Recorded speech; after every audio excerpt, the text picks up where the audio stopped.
Hey, what's going on, everybody? Bob here. So it's Tuesday, which means it's movie day. And again, didn't find anything new release-wise that I was looking for, but we did hit up the Bull Moose this week. And as I said, my brother's here visiting, so he's here. He's here in the video vault this week, and I'm going to just show off the movies that I got. I only got a handful of things this week because it was probably the weakest week I've had of movies lately, but.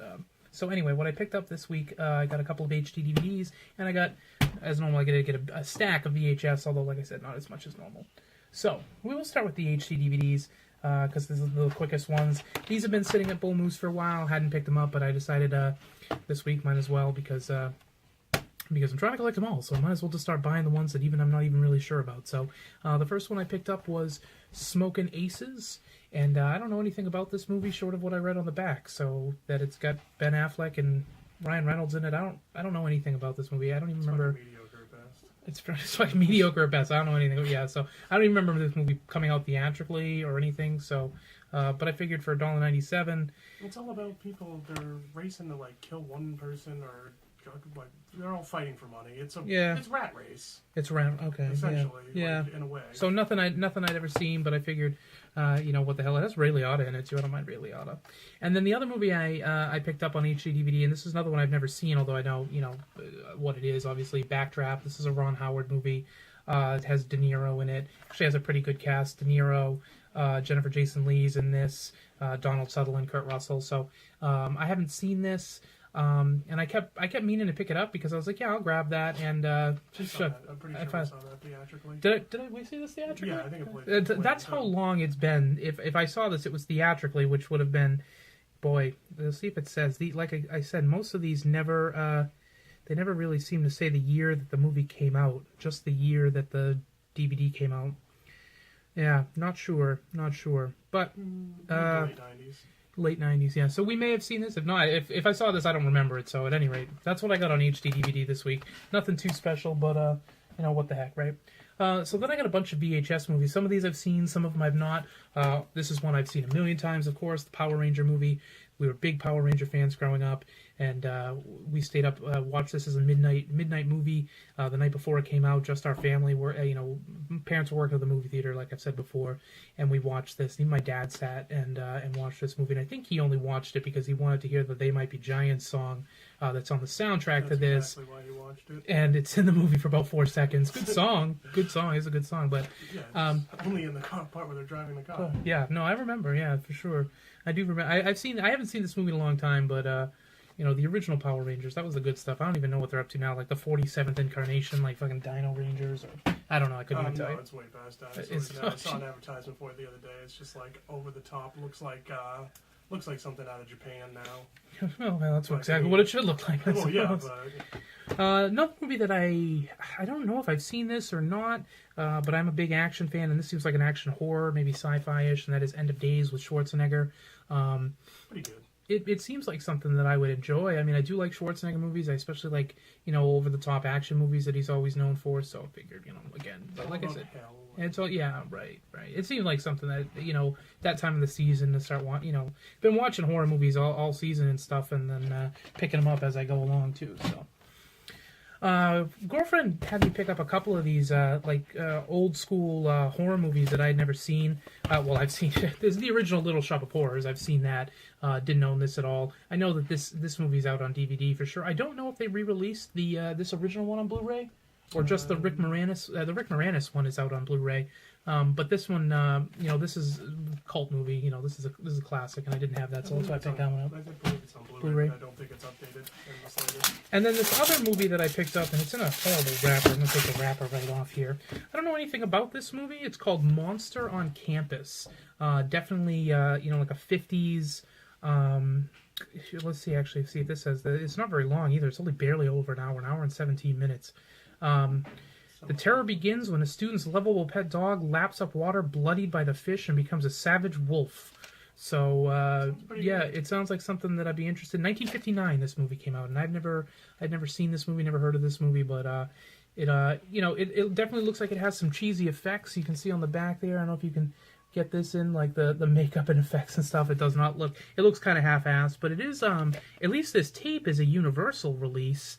So I guess in the 50s it would have been part of the original like Universal Monsters type of series at that point in time. Although I've never heard of this one. So maybe we'll watch this today since it's so short. And I did pick up, finally, I bitched about this before, friggin' Norma, whoever Norma is, who scrawled her name all over the videos. It really annoys the hell out of me because she ruined this case, because I bought this solely for the case, really, and I'm hoping that some nail polish or something maybe take this Sharpie off, but Wes Craven's New Nightmare, which is one of my favorites of the series, which is not very a popular opinion. A lot of people hate this movie, but I love this movie. This was, the first Nightmare on Elm Street movie that I saw all the way through, because I wasn't old enough to have seen the original one when it came out theatrically. I saw this one theatrically, and I think we saw it a million times theatrically when it came out.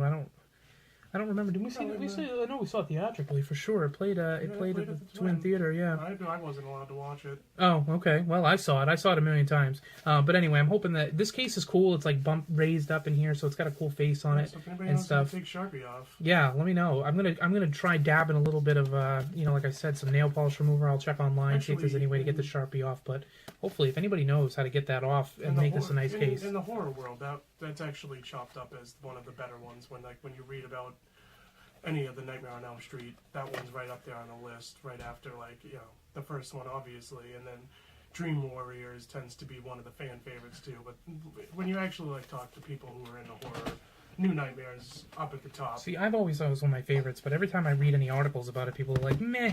But I like the idea of the that one, the idea of that movie, the movie in the movie, like exactly like creating it and stuff. So I always thought that was kind of neat, but. This movie, I don't know why I bought this. I know it's probably not for me at all in any sort of way. That's Juice with Tupac Shakur. I think it's Tupac and Omar Epps is in this.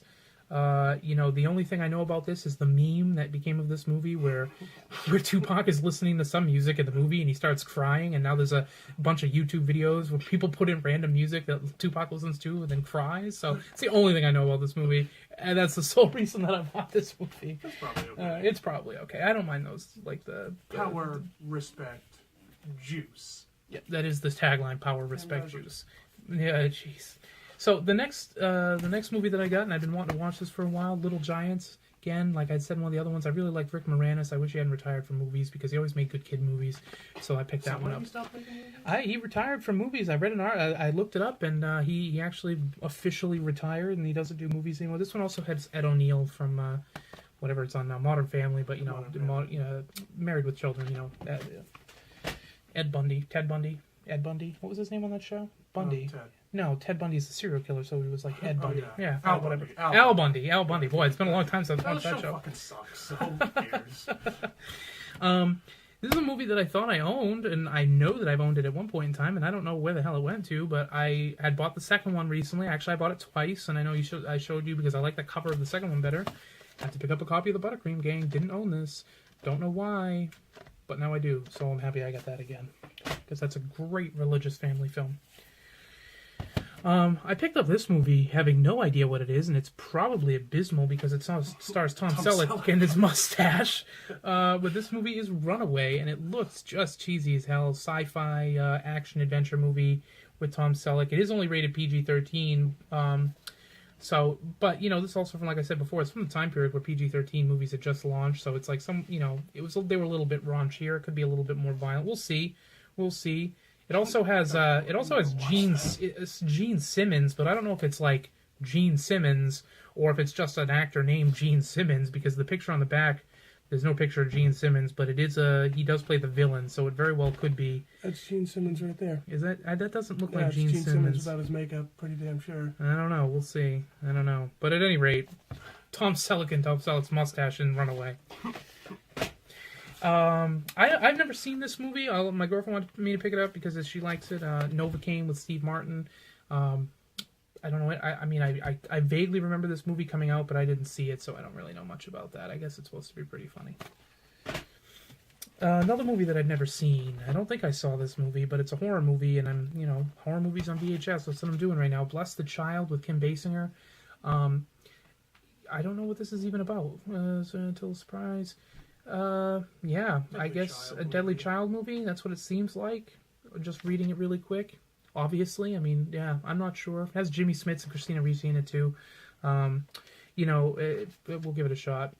Whatever, it's just another movie to add to the collection if it sucks. So, another movie that I've never seen, and actually I'd never even heard of this one, and I picked it up at random, and it happens to have Michael J. Fox in it, and I like Michael J. Fox a lot. It's Bright Lights, Big City. And it's an R-rated drama, which Michael J. Fox does not do a lot of them. Most of he does are the comedies, or obviously, you know, Back to the Future, sci-fi, whatever, you know, he's done over time. He's been known for comedy, and this seems more, from what I'm reading on the back, it's a pretty heavy duty drama. So I'm gonna give that a shot and see if Michael J. Fox can pull off the drama as well as he can the 80s comedies here. And then I got two more real quick. Did pick up a copy of Wolf with Jack Nicholson because, you know, why not? And I hadn't seen it in a long time. Jack Nicholson and Michelle Pfeiffer. For some reason, this case is just the same case on both sides. No, I don't know. Jack Nicholson's face is slightly different on both, isn't it? Oh, yeah, you are right. Yeah, One side's slightly, wolf, one slightly. side's Yeah, it's wolf. kind of weird. Wolf-ish. In between. I mean, Jack Nicholson kind of looks like a wolf no matter what, because he's kind of that looking dude. I saw this once on TV probably 10 years ago and don't really remember a lot about it. Plus, it was on TV and it's an R-rated, you know, horror movie. So why not own it actually on a movie and on media that I can watch and have it be R-rated? So, and the last thing I got, another, you know, like 90s horror movie that I don't think I ever watched. If I did, I don't remember, but that is Lost Souls with Winona Ryder and Ben Chaplin, whoever the hell that is. Yeah, again, I've never seen this. At least I don't think I did. You know that a movie is probably not great when they start off the synopsis talking about who the cinematographer is and how they were two-time Academy Award-winning cinematographer, some name that I can't pronounce, and Oscar nominee Winona Ryder in a riveting supernatural thriller. Like they brought up the cinematographer, so I understand that this movie probably visually looks great, or at least it would visually look great if it wasn't on VHS. But like that's not normally a way you would start off a movie, is talking about the cinematographer. But anyway, you know, this could be okay. We'll give it a shot. I mean, again, scenes rated R for scenes of violence, terror, and language. So it's not as violent probably as I normally would think for a Halloween time movie, which is what I do. But this says it's the Lost Soul, that Lost Souls is the omen of the new millennium, and which is saying a lot considering the remake of The Omen couldn't be the omen for the new millennium. So anyway, that's what I picked up today. Nothing too crazy, nothing out of this world or anything. But at least we found some stuff. I did get a brand new DVD rack. I was going to say I was going to go show it off, but I'm not even going to bother. I'm just going to take the still image of the picture that I already took, and I'll throw it at the end of the video here and stuff so you can see how it's all organized. And I'm doing my DVDs alphabetically, which is really kind of a task when you have, you know, a lot of movies. I haven't even gotten to organizing the VHS yet because I don't have a place to just put them that isn't doubled or tripled into sets in like a big shelf. The DVD shelf is a DVD shelf, so I organize them, you know, A through Z, but the problem is if I go buy another movie that's, you know, D, I've got to shift everything down one or two, and it's just going to be a pain. So I may end up just throwing them into sections. Here's the A section, the B section, and so on. You know, it's not like I don't know, looking at the sides of the movie, it's not like I can't read them and see what they are, but I also can do it by color really quickly, too, and be like, yeah, all right, well, I want to watch SLC Punk. I know that the side of that is orange and green. I'll just be like, yes, there it is. Boom, you know, I can pick it out really quick. So it's not as difficult as I would think, but anyway, yeah, so that's my finds for the week, and probably, you know, I've got stuff going on this weekend. Don't know if I'm going to make it anywhere to find any movies. If I do, if I find anything in the travels, then I may do another video this weekend. But if not, then it might be another full week, and I'll see you guys next Tuesday. But anyway, yeah, so do the normal YouTube stuff that you would do, rate, subscribe, and all that jazz. And I will be back next week. Derek won't be. But yeah, thanks for watching the Video Vault.